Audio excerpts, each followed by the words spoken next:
नमस्ते। भर्खरै असोज 23 र 24 गते भएको अर्थात् सेप्टेम्बर 8, 2025 मा भएको जेनजी विद्रोहले शासकीय स्वरूपको बारेमा नयाँ चर्चा ल्याएको छ। तपाईहरुले देख्न पनि सक्नुहुन्छ। यो शासकीय स्वरूपको बारेमा मैले धेरै अगाडि यो नेपालको संविधान 2072 जारी हुनुभन्दा अगाडि संविधानको छलफलै भइरहेको थियो।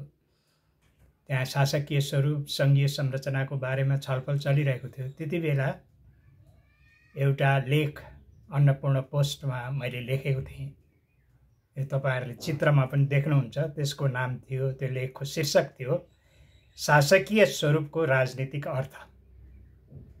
र मैले त्यहाँ धेरैवटा कुराहरू उठाएको छु कि अहिले पनि एउटा चर्चा के छ भने बालिग मताधिकारबाट अथवा बालिग मताधिकारको आधारमा प्रत्यक्ष निर्वाचित कार्यपालिका प्रमुख, त्यसलाई प्रधानमन्त्री भनौँ या चाहिँ राष्ट्रपति भनौँ अथवा प्रेसिडेन्ट सभापति भनौँ, त्यस्तो भयो भने चाहिँ स्थिरता, राजनीतिक स्थिरता आउँछ भन्ने कुराहरू चलिरहेको छ। हुन त यो अहिलेको नयाँ परिवर्तनले, नयाँ कार्की सरकारको अन्तरिम सरकार बन्न साथ उसले प्रतिनिधि सभाकै निर्वाचन गराउने जनादेश मात्रै प्राप्त गरेको छ। अर्थात् त्यो खालको म्यान्डेट चाहिँ उसलाई राष्ट्रपतिले दिएका छन्। यस पटक यही जनादेश अथवा यही अनुसार हो भने त्यहाँ कुनै शासकीय स्वरूपको परिवर्तन हुँदैन। केवल प्रतिनिधि सभाको निर्वाचन मार्फत पुनर्स्थापनासम्म हुन सक्ने सम्भावना चाहिँ छ। शासकीय स्वरूपको बारेमा चर्चा गर्दाखेरि यो मैले तपाईहरुलाई देखाएको जुन पत्रिकाको कटिङ छ, त्यो कटिङ चाहिँ म यहाँ चाहिँ पढेर सुनाउँछु। मैले त्यति बेला धारणाहरू राखेको थिएँ। त्यो धारणा अनुसार चाहिँ के छ भने यो चाहिँ प्रकाशित भएको चाहिँ मिति चाहिँ 9 माघ 2068 सालमा रहेछ। यो अन्नपूर्ण पोस्टमा चाहिँ प्रकाशित भएको थियो। अब म यो आर्टिकललाई सरसर्ती पढेर यहाँहरूलाई राख्न चाहन्छु। अमेरिकी संविधान निर्माताहरू दुई कारणले प्रत्यक्ष निर्वाचित हुने अध्यक्षीय शासन प्रणालीमा आकर्षित भएका थिए। अमेरिकामा चाहिँ पनि अमेरिकाको संविधान बन्दाखेरि पनि यसको बारेमा ज्यादै छलफल भएको थियो। र त्यहाँको भनाइ अनुसार चाहिँ के छ भने संविधान निर्माताहरू दुई कारणले प्रत्यक्ष निर्वाचित हुने अध्यक्षीय शासन प्रणालीमा आकर्षित भएका थिए। पहिलो, दार्शनिक मान्टेस्क्यूको शक्ति पृथकीकरणको सिद्धान्तप्रति विशेष झुकाव राख्थे। उनीहरू मान्टेस्क्यूको शक्ति पृथकीकरणको सिद्धान्त थियो, त्यसमा विशेष झुकाव राख्थे। र दोस्रो चाहिँ मर्यादित शासनको सिद्धान्त, लोक सम्प्रभुता स्थापित गर्न चाहन्थे। यी दुईटा कारणहरूबाट चाहिँ नि उनीहरूले शासकीय स्वरूपको निर्धारण गरे अथवा प्रत्यक्ष निर्वाचित कार्यकारी प्रमुखको व्यवस्थामा उनीहरू अमेरिकनहरू गए। अङ्ग्रेजी उपनिवेशको अन्त्यपछि फिलेडेल्फिया सम्मेलनले नयाँ अमेरिका निर्माण गर्ने गौरवपूर्ण कार्यपालिकाको सृष्टि एकमात्र बाटो हो भन्ने ठहर गर्यो। त्यो फिलेडेल्फिया सम्मेलनले चाहिँ भर्खर उपनिवेश अन्त्य भएको, ब्रिटिसको उपनिवेश थियो अमेरिका, त्यो उपनिवेशको अन्त्य भएपछि चाहिँ गौरवपूर्ण कार्यपालिका चाहिन्छ सृष्टि गर्नु, यो मात्रै एकमात्र बाटो हो भन्ने उनीहरूले ठहर गरे, जसले राष्ट्रिय कानुनलाई दृढतापूर्वक कार्यान्वयन गर्न सामर्थ्य राखोस् र नयाँ सरकारलाई स्थायित्व पनि दियोस्। उनीहरूको त्यो दुईवटा सैद्धान्तिक आधारबाट उनीहरूले कार्यकारिणी प्रमुख चाहिँ प्रत्यक्ष हुनुपर्छ भनेर भने र त्यो चाहिँ दृढतापूर्वक कारबाही कार्यान्वयन गर्ने र सरकारलाई स्थायित्व दिने दृष्टिकोणले उनीहरू चाहिँ प्रमुख कार्यपालिकाको चाहिँ प्रत्यक्ष निर्वाचनमा गए। अमेरिकी संविधान निर्माताहरूले अमेरिकाको तत्कालीन परिस्थितिमा विविधता बीच एकता उत्पन्न गर्न आवश्यक थियो। यो कुरामा उनीहरूले प्रधानमन्त्री वा संसदीय व्यवस्था बाधक देखे। उनीहरूले चाहिँ अमेरिकामा संसदीय व्यवस्था चाहिँ बाधक हुन्छ भन्ने कुरा चाहिँ त्यो परिस्थितिमा देखे, त्यो विविधता बीच चाहिँ बाधक हुन्छ भन्ने। अर्को शक्ति पृथकीकरणको सिद्धान्त अनुसार राज्यका अङ्गहरूलाई स्वतन्त्र, स्वायत्त र समन्वयकारी बनाउन सन्तुलनमा राख्न आवश्यक ठाने। हेर्नुहोस्, अब त्यहाँ 13वटा बेग्लै देशहरू मिलेर चाहिँ एक आपसमा आएर चाहिँ युनाइटेड स्टेट अथवा अमेरिका बन्यो। त्यसले गर्दाखेरि उनीहरूले चाहिँ यो विविधतालाई एकताको सूत्रमा बाँध्न चाहिँ प्रधानमन्त्री अथवा संसदीय प्रणाली, पश्चिमा संसदीय प्रणाली चाहिँ फाप सिद्ध हुँदैन, अफाप सिद्ध हुन्छ भनेर उनीहरू चाहिँ त्यो सन्तुलन बनाउनलाई चाहिँ त्यतातिर गएको देखिन्छ।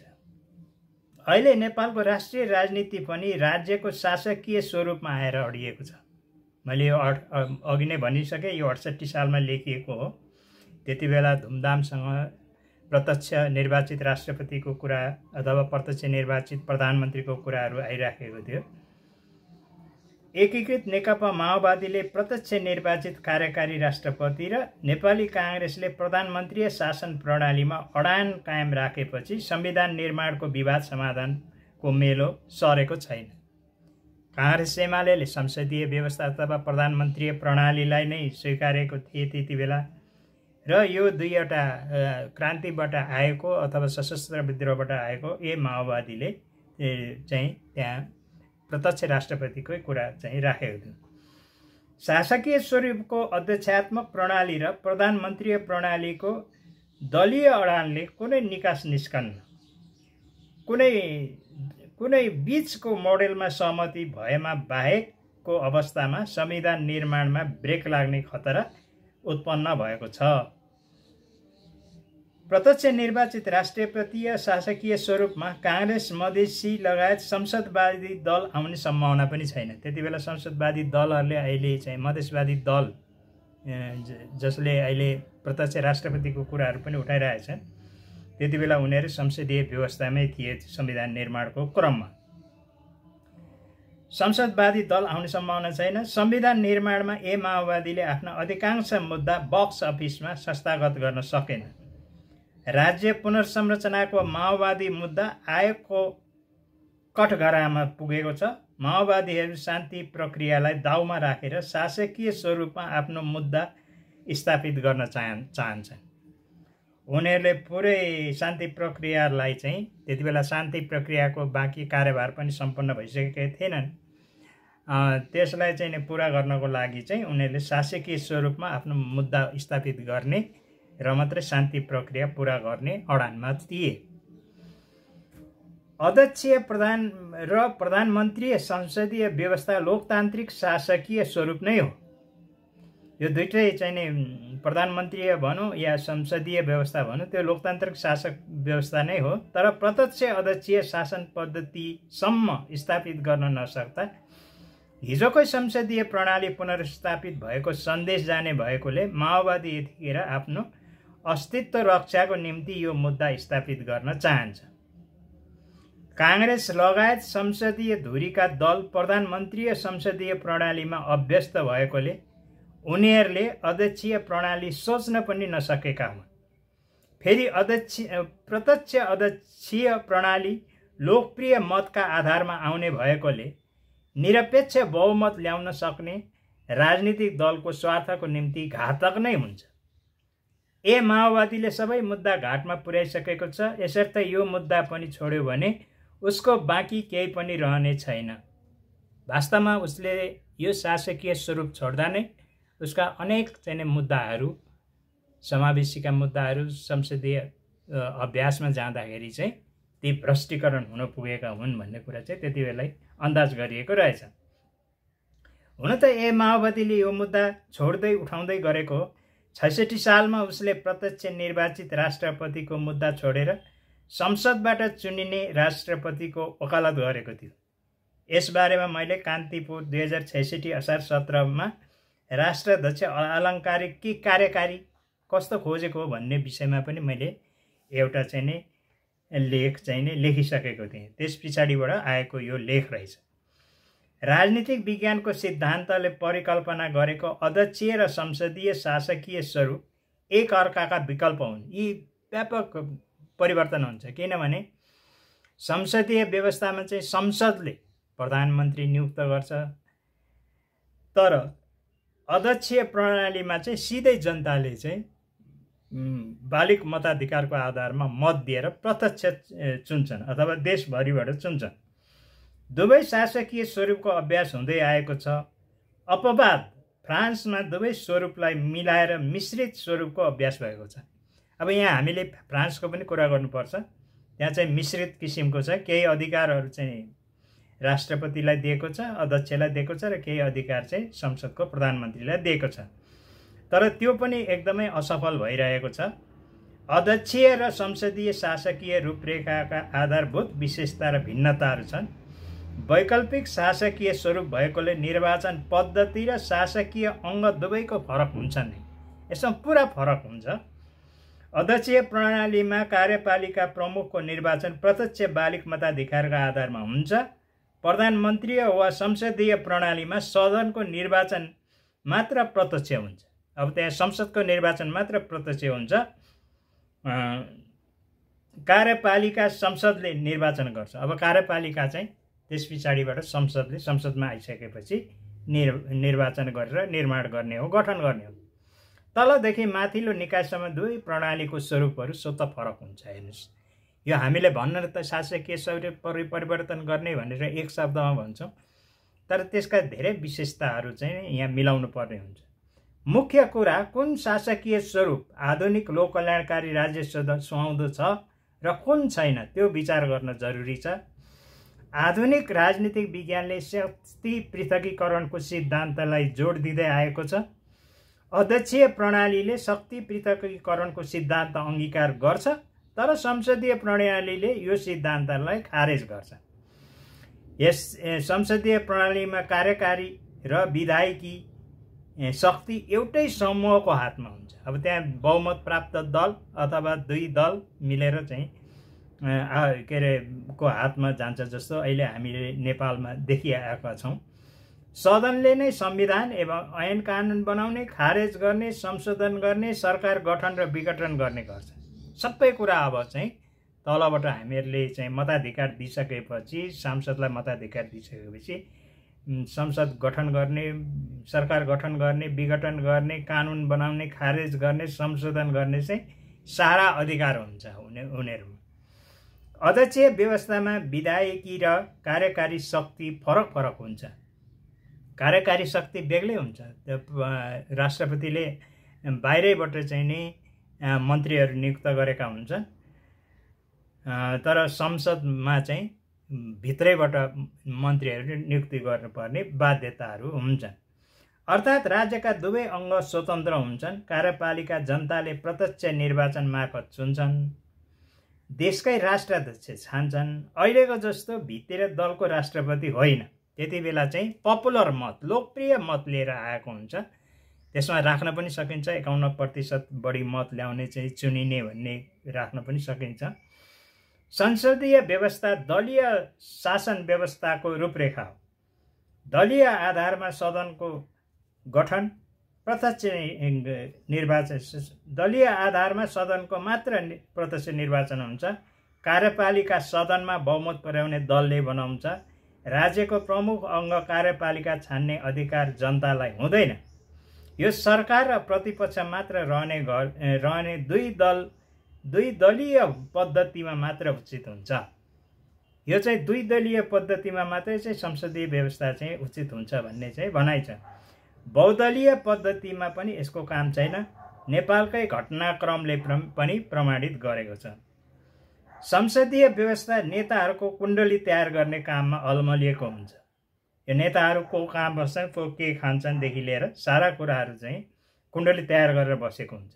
यो नीतिमुखी होइन, नेतामुखी व्यवस्था हो। अहिले हामीहरूले पनि देखिरहेको छौँ कि यहाँ नेताले जे भन्यो त्यो हुन्छ। उनीहरूको चाहिँ घोषणापत्र, प्रतिबद्धता पत्र, उनीहरूको दर्शन, विचार, राजनीतिक सिद्धान्तको केही मतलब हुँदैन। पहिलो विश्वयुद्धदेखि दोस्रो विश्वयुद्धको कालखण्डमै संसदीय व्यवस्था असफल साबित भइसकेको थियो। पहिलो र दोस्रो विश्वयुद्ध बीच फ्रान्सको पतनसम्म 23 वर्षमा 42वटा सरकार फेरिएका थिए। त्यति नै वर्षमा बेलायतमा 11वटा सरकार आए। महिनामा हिसाब गर्ने हो भने फ्रान्समा 6 महिना मात्र एउटा सरकार चल्यो। हाम्रोमा पनि त्यस्तै छ, 6 महिना 9 महिना भन्दा चाहिँ कुनै सरकारले पनि काम गरेका छैनन्। यो संसदीय व्यवस्थाको अवगुण नै हो। नेपालकै विगतको सरकारको आयु गणना गर्दा पनि हुन्छ। संसदीय प्रणाली सारमा तदर्थवादको नमुना हो। यो तदर्थ हुन्छ। कहिले कुन सरकार आउने, कहिले कुन सरकार आउने भइ नै रहन्छ। संसदीय व्यवस्थालाई अड्याउन बेलायतमा एउटा प्रचलित भनाइ पनि छ। बेलायतमा चाहिँ एउटा प्रचलित भनाइ के छ भने प्रधानमन्त्रीले विरोधी दलको नेतालाई कान्छी श्रीमती भन्दा बढी जानकारी राख्नुपर्छ। कान्छी श्रीमतीलाई जसरी माया गर्छन् मानिसहरूले त्यति नै ख्याल गर्नुपर्छ अरे विरोधी दलको नेतालाई। यसको अर्थ अध्यक्षीय प्रणालीको दोष छैन भन्ने होइन, तर यसको दोषको आधारमा गुण के मानेमा फरक छ भने यो शक्ति पृथकीकरणको सिद्धान्तमा आधारित छ। यसको प्रमुख दोष भनेकै अधिनायकवादमा पतन हुन्छ कि भन्ने हो। अब यो चाहिँ छ, विभिन्न देशका उदाहरणहरूले पनि चाहिँ देखिन्छ। तर त्यसमा केही विशेषताहरू राख्ने हो भने शासकीय स्वरूप चाहिँ प्रत्यक्ष निर्वाचित नै बढी हुन्छ। अधिनायकवादमा पतन हुनुबाट रोक्न गठन र विघटन गर्ने प्रक्रियामा ध्यान पुर्याउन सक्दा समस्या समाधान हुन्छ। जनताले हायर फायर गर्ने अधिकार सुनिश्चित गर्दा, जस्तो कि प्रत्याह्वानको अधिकार राख्दा समस्या समाधान हुन सक्छ। अथवा संसदले नै महाभियोग लगाउने, त्यस्ता नचाहिने काम, देश विरोधी, देशघाती, राष्ट्रघाती काम गर्यो भने चाहिँ नै महाभियोग लगाउन सक्ने चाहिँ कुनै व्यवस्था गर्न सकिन्छ। त्यस्तो व्यवस्था गर्यो भनेदेखि प्रत्यक्ष निर्वाचित राष्ट्रपति चाहिँ सन्तुलित हुन्छ अथवा देशको निम्ति हितकर हुन्छ भन्ने हो। फ्रान्सेली नमुनाको मिश्रित प्रणाली त राष्ट्रपतिलाई राजनीतिक रूपले नपुंसक बनाउने योजना हो। त्यहाँ राष्ट्रपतिको अधिकार मन्त्री परिषदले प्रति हस्ताक्षर गर्नुपर्ने बाध्यात्मक व्यवस्था छ। अहिलेकै जस्तो चुनावी पद्धति राख्ने हो भने संसदको समीकरणमा कसैको बहुमत नपुग्ने स्थिति त छँदैछ। त्यस्तो 12 थरी समीकरणले चुनेको राष्ट्रपति रूपको कार्यकारी होला, तर सारको धुन्धुकारी हुनेछ। हेर्नुहोस्, अहिलेको राष्ट्रपतिका, विभिन्न राष्ट्रपतिका हामीले भूमिकाहरू देख्यौँ। जस्तो योभन्दा अगाडि चाहिँ नि विद्या भण्डारी नै राष्ट्रपति हुँदा संसद चाहिँ नि दुईपल्ट चाहिँ विघटन गरिन्। नागरिकताको विधेयकमा पनि उनको विवाद छ। त्यस्तै त्योभन्दा अगाडि रामवरण यादव हुँदा पनि सेनापतिको बर्खास्तगीमा उनले चाहिँ नि अलोकतान्त्रिक चाहिँ भूमिका खेलेका थिए। त्यसले गर्दाखेरि त्यो जहिले पनि त्यस्तो खालको राष्ट्रपति चाहिँ दुईटा प्रधानमन्त्री पनि राख्ने, राष्ट्रपति पनि राख्ने हो भने चाहिँ त्यो चाहिँ मन्त्री परिषदमा प्रति चाहिँ उत्तरदायी हुन्छ, जनताप्रति चाहिँ उत्तरदायी हुँदैन। त्यसैले गर्दाखेरि रूपको कार्यकारी भए पनि त्यो चाहिँ सारमा चाहिँ धुन्धुकारी हुन्छ। कुनै दल विशेषको बहुमत आएमा त्यसले चुन्ने राष्ट्रपति तानाशाही सर्वसत्तावादी हुने खतरालाई कसैले नकार्न सक्दैन। सदनबाट राष्ट्राध्यक्ष निर्वाचित गराउने कुरा दलीय सर्वोच्चतासँग मात्र सम्बन्धित छ। दलको जसको मत बढी छ उसैले चाहिँ के अरे ल्याउन सक्छ र दलले चाहिँ के भनेदेखि उसलाई सिंहासनबाट झार्न पनि सक्छ। त्यसले गर्दा यो चाहिँ दलीय सर्वोच्चता चाहिँ ल्याउने यो दुई खालको राष्ट्रपति हो। जनतालाई सार्वभौम सत्ताको हकदारबाट वञ्चित गराउने विषय हो। आधुनिक लोकतन्त्रको अवधारणा अनुसार राजनीतिक शक्ति समाजमा निहित हुने ठान्छ। हामीले समाजलाई चाहिँ राजनीतिक शक्ति सार्वभौम जनतालाई बनायौँ भने शक्ति सन्तुलन चाहिँ ठिक हुन्छ भन्ने नै हो। राजनीतिक शक्ति समाजमा निहित हुने ठान्छ। राज्य सत्ता जनताको लागि जनताद्वारा गरिनुपर्छ। तर अहिलेको राज्य सत्ता चाहिँ त्यो खालको छैन। पार्टीको लागि पार्टीद्वारा पार्टीको निम्ति भन्ने मात्रै छ। प्रत्यक्ष निर्वाचित हुने राष्ट्राध्यक्षलाई जनताको निश्चित सङ्ख्याले फिर्ता बोलाउने अधिकार राखेर निरङ्कुश हुन खोज्नेलाई अङ्कुश लगाउन सकिन्छ। आवधिक जनमत सङ्ग्रहको राजनीतिक सन्तुलन पनि राख्न सकिन्छ र सदनबाट चाहिँ महाभियोग पनि लाउन सकिन्छ। सदनबाट निर्वाचित हुनेलाई अङ्कुश लगाउने दलीय स्वार्थको कारण प्राय असम्भव हुन्छ। सदनले चुन्ने राष्ट्राध्यक्ष र प्रधानमन्त्रीमा फरक नै के हुन्छ? आखिर ती पात्र दलले नै चुन्ने हो। प्रधानमन्त्री शासकीय स्वरूप दलीय स्वतन्त्रताको कार्यक्रम हो। यो कार्यक्रमले जनताको स्वतन्त्रतालाई अन्यत्र मोड्छ। यो व्यक्ति तथा राजनीतिक स्वतन्त्रतामाथिको कुठाराघात पनि हो। सार्वभौम सत्तालाई जनता समक्ष पुर्याउँदा मात्र निरङ्कुशताको अन्त्य गर्न सहज हुन्छ। सार्वभौम सत्तालाई सदनमा पुर्याएर सीमित गर्नु लोकतान्त्रिक पद्धति होइन। आम जनताबाट कार्यकारी प्रमुख चुनिँदा उसमाथि दबाव पर्छ। तथाकथित प्रजातन्त्रवादी देशमा निर्वाचनको नाटक गरेर जितेपछि राष्ट्राध्यक्ष निरङ्कुश भएको अपवाद घटनालाई लिएर धारणा बनाउनु ठिक होइन। यसैले मानिसहरूले चाहिँ जेलेन्स्की हुन्छ कि के हुन्छ कि भनेर भन्छन्। त्यो जेलेन्स्की हुन्छ भनेर शासकीय स्वरूपमा नजाने कुरा होइन कि राष्ट्राध्यक्षलाई चाहिँ शक्ति सन्तुलन, शक्ति पृथकीकरण, मान्टेस्क्यूको थ्योरी अनुसार, सिद्धान्त अनुसार शक्ति पृथकीकरणको सिद्धान्तद्वारा चाहिँ शक्ति सन्तुलनमा ल्याउन सकिन्छ। र अब हाम्रो देश शासकीय स्वरूप परिवर्तनमा जानुपर्छ भन्ने हो। किनभने संसदीय व्यवस्था चाहिँ 2048 सालदेखि र त्योभन्दा अगाडि पनि संसदीय व्यवस्थाका अप्ठ्याराहरू धेरै नै देखियो। यसले गर्दाखेरि यो विविधतालाई एकताको सूत्रमा बाँध्न या त राष्ट्रपति प्रणालीलाई चाहिँ लिएर जानुपर्ने सम्भावना चाहिँ नै बढेर गएको छ र जनादेश पनि त्यो अनुसारको भइरहेको छ। नमस्कार, धन्यवाद। आजलाई यति नै। यो मैले 2068 सालमा लेखेको शासकीय स्वरूपको राजनीतिक अर्थ हो। यहाँहरूलाई असल लागे, यहाँहरूलाई ठिक लागे अथवा बहस गर्न लागे यो च्यानललाई सब्सक्राइब, लाइक, कमेन्ट गरिदिनु होला। धन्यवाद।